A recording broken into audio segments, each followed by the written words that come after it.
I am Hindi teacher Amod व्याकरण chapter first भाषा लिपि और व्याकरण। बच्चों आज हम पढ़ेंगे भाषा लिपि और व्याकरण के बारे में। भाषा एक ऐसा माध्यम है जिसके द्वारा मनुष्य अपने मन के भावों तथा विचारों का आदान प्रदान अन्य लोगों के साथ करता है। भाषा अंडरलाइन फर्स्टली परिभाषा ऑल्सो।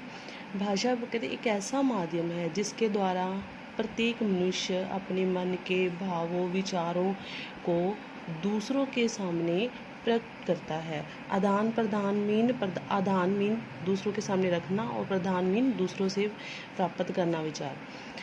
और भाषा के भेद, भाषा के दो भेद होते हैं। फर्स्ट मौखिक भाषा, सेकंड लिखित भाषा। फर्स्ट मौखिक भाषा, जब मनुष्य अपने मन के भावों तथा विचारों को बोलकर अथवा कहकर दूसरों तक पहुंचाता है तो वह मौखिक भाषा कहते हैं। अंडरलाइन बच्चों मौखिक भाषा परिभाषा ऑल्सो भेद ऑल्सो।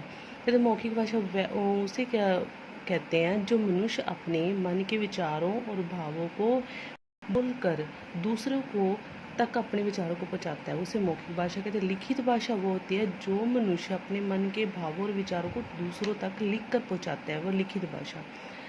सांकेतिक भाषा, जब हम अपने मन के भावों को संकेतों के माध्यम से व्यक्त करते हैं तो वो सांकेतिक भाषा कहते हैं। तीसरा बच्चे भेद है सांकेतिक भाषा, जब हम अपने मन के विचारों को संकेत में इशारों से दूसरों को अपने भाव और बात को समझाते हैं, वो तो सांकेतिक भाषा कहलाती है। मातृभाषा, मातृभाषा वह भाषा है जो व्यक्ति सबसे पहले अपने घर लिखता है।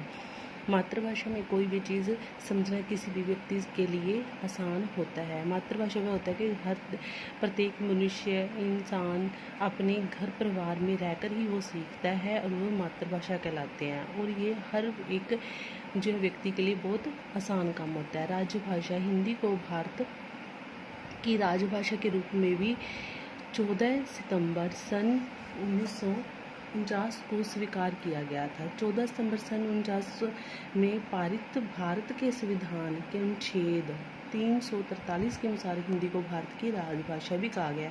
बच्चे अंडरलाइन कि कब स्वीकार किया गया था और इनके अनुच्छेद कितने से 343 के अनुसार भारत की इसको राजभाषा के अनुसार मान्यता प्रदान की। प्रशासन के सभी कार्यों में हिंदी भाषा का प्रयोग अनिवार्य है, मीन जरूरी है। कहते प्रशासन के सभी कार्यों में हिंदी भाषा का प्रयोग बहुत जरूरी है। इसी स्मृति को ताज़ा करने के लिए 14 सितंबर का दिन प्रतिवर्ष हिंदी दिवस के रूप में मनाया जाता है। कहते इसी याद स्मृति में याद, इसकी याद को ताज़ा रखने के लिए तभी 14 सितंबर को प्रतिवर्ष हर साल को हिंदी दिवस के रूप में मनाया जाता है। लिपि, भाषा को लिखने के लिए भिन्न भिन्न ध्वनियों को प्रकट करने हेतु कुछ चिन्ह निर्धारित किए जाते हैं और इन्हीं चिन्हों को वर्ण कहते हैं। इन्हीं चिन्हों के समूह को लिपि कहा जाता है। बच्चों जो भिन्न भिन्न ध्वनियों को प्रकट करते हैं उन्हें कुछ चिन्ह निर्धारित किए जाते हैं और इन चिन्हों के समूह को ही इन चिन्हों को वर्ण कहते हैं और इनके समूह को क्या कहते हैं, लिपि कहते हैं। जो इनकी प्रकट करने के माध्यम को लिपि कहते हैं। और नीचे जो है भाषा और इनकी लिपि दी गई है, जैसे पंजाबी की गुरमुख, उर्दू, फारसी, असमिया असमी, तमिल तमिल, अंग्रेजी रोमन, उड़िया की लिपि उड़िया, तेलुगु की तेलुगु और मलयान की मलयान, कन्नड़ की कन्नड़ और बंगला की बंगाली।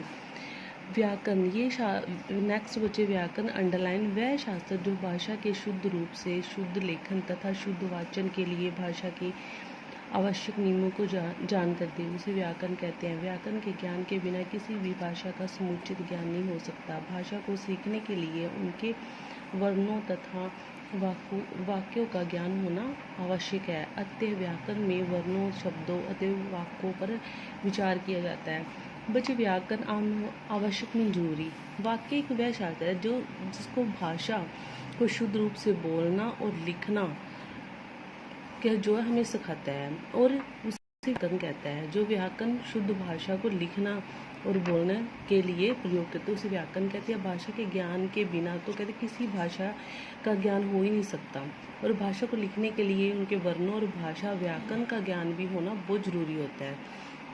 इसलिए भाषा व्याकरण की जो है आवश्यकता भाषा को शुद्ध रूप में उच्चारण और लिखने के लिए होती है। जैसे बच्चे नीचे दिए एग्जाम्पल, जैसे मधुरा गाना गाता है, ये वाक्य व्याकरण की दृष्टि से शुद्ध नहीं है, इसको इस प्रकार से शुद्ध रूप में लिखा जाता है। मधुरा गाना गाती है। व्याकरण के नेक्स्ट भाग अंडरलाइन बच्चे, इसके भाग है 4। फर्स्ट वन विचार, शब्द विचार, वाक्य विचार, रूप या पद विचार। फर्स्ट वन विचार, प्रत्येक शब्द कई वर्णों से मिलकर बनता है। बच्चे कोई भी शब्द है वर्ण कई वर्णों से मिलकर ही बनता है, वह शब्द कहलाता है। वर्ण विचार के अंतर्गत वर्णों के आकार, उच्चार और उसके मेल से शब्द निर्माण का अध्ययन किया जाता है, और वर्ण विचार के द्वारा ही जो वर्णों की आचार, उसका उच्चारण में बोलना और उसके मेल को शब्द निर्माण का ध्यान किया जाता है। एक शब्द का नया रूप, शब्द निर्माण, शब्द को नया रूप दिया जाता है। शब्द विचार, प्रत्येक भाषा का शब्द विचार, शब्द भंडार कई तत्वों से बनता है। भाषा अपने ढंग से शब्दों का निर्माण करती है। शब्द विचार के अंतर्गत शब्दों की उत्पत्ति, विकास, निर्माण, आगमन, अर्थ आदि का अध्ययन किया जाता है। जो है बच्चे, प्रत्येक भाषा का जो शब्द भंडार होता है कई शब्द तत्वों से मिलकर बना होता है, और भाषा अपने ढंग से शब्दों का निर्माण करती है, उच्चारण करती है, विकास करती है, निर्माण करती है और उसका अध्ययन भी करती है। थर्ड वाक्य विचार, हिंदी में प्रत्येक वाक्य की एक निश्चित विधि होती है। वाक्य विचार के अंतर्गत वाक्य के भेद, वाक्य का गठन और पदों के पारस्परिक संबंध, पारस्परिक मीन आपस का में संबंध का ध्यान करती है।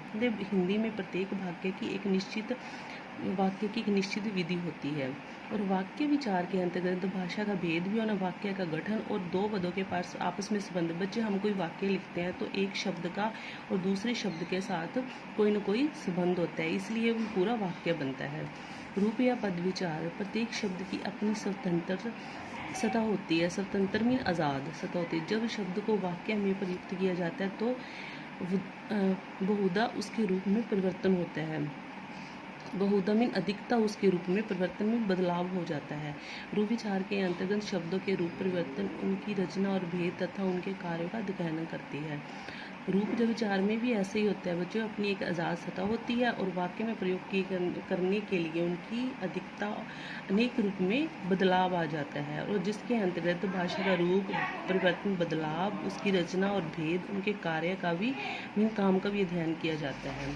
नेक्स्ट बच्चे अंडरलाइन मानक भाषा। मानक भाषा, भाषा का शुद्ध रूप जो समाचार पत्रों, पत्रिकाओं, पुस्तकों, टेलीविज़न, रेडियो आदि पर प्रयोग की जाती है। खड़ी बोली हिंदी की मानक भाषा है, और खड़ी बोली हिंदी की वर्तनी में कुछ परिवर्तन किए गए हैं, जिसमें मुद्रण, टंकन की सुविधा रही। यही रूप कंप्यूटर पर भी प्रयोग किए जाते हैं। ये बदलाव इस प्रकार है।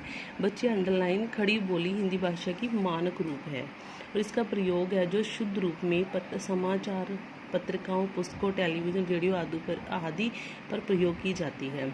जैसे जाएंगे, ज को एक के ऊपर चंद्र बिंदु, ग को एक की मात्रा, कई परिवर्तन जाएंगे इसे, और गए, गए, नई, य को बड़ी और न बड़ी ई, गई, लाइक दिस वे, है ना। चाहिए, चाहिए, ये परिवर्तन है इसके। नेक्स्ट हमने क्या सीखा, क्वेश्चन आंसर।